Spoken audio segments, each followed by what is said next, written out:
And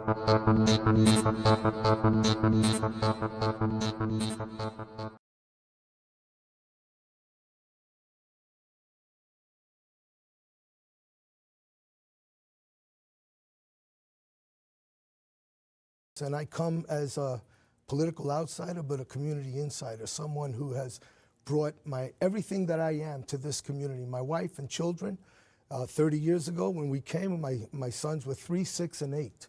And now they're still working with me in the community.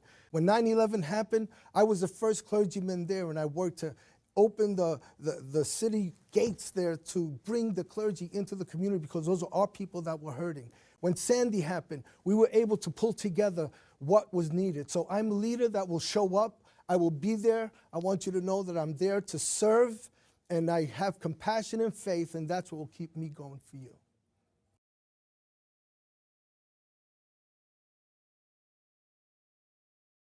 Stop and frisk, as it's known right now, it's a total violation when you are taking and profiling people because of color and maybe even dress or race. But I can say to you that in our communities, we need our stakeholders. And as a council member, I will look to incorporate and build bridges between the police and the community of faith. We know, as a pastor in the community, we deal with these children, we deal with the mothers, we deal with the victims' families, and I know that there's a whole lot more that can be done to help our relationships with the police and the community. As we're working toward building these relationships, I think that, an inspector general, we're kind of pushing it in that way.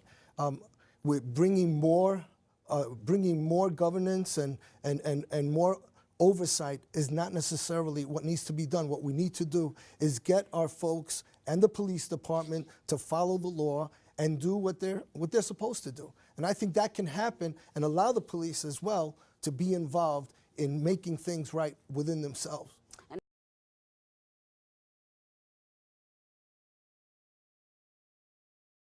As I consider affordable housing, I've been working in our community for 31 years. My children have worked to stabilize our community as well by working with the residents in NYCHA. I live in the Lower East Side.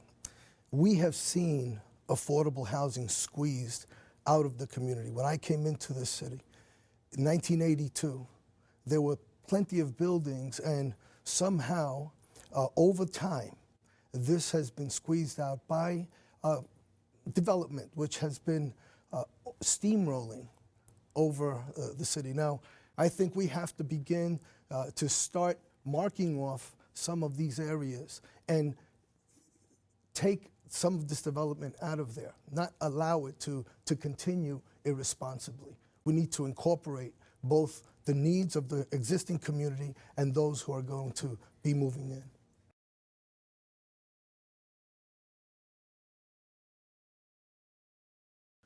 That I taught the kids as I've been training them business and responsibility. Show up on time, and think. Part of the problem is, as you've continued to speak over the last couple of years, the fact is that you've had one of the worst attendance records for these, for the meetings. So what's happened is, it's on the record.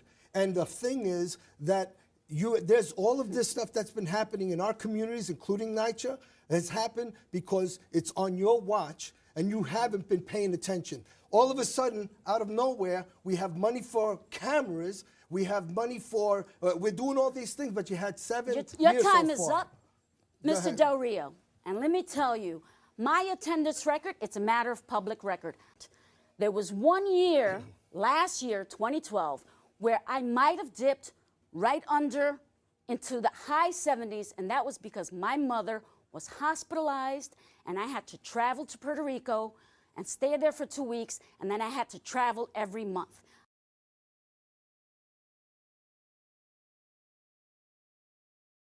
Here's the problem I have. Right now, you've had 2 terms. You're saying, don't mistake you with Mayor Bloomberg.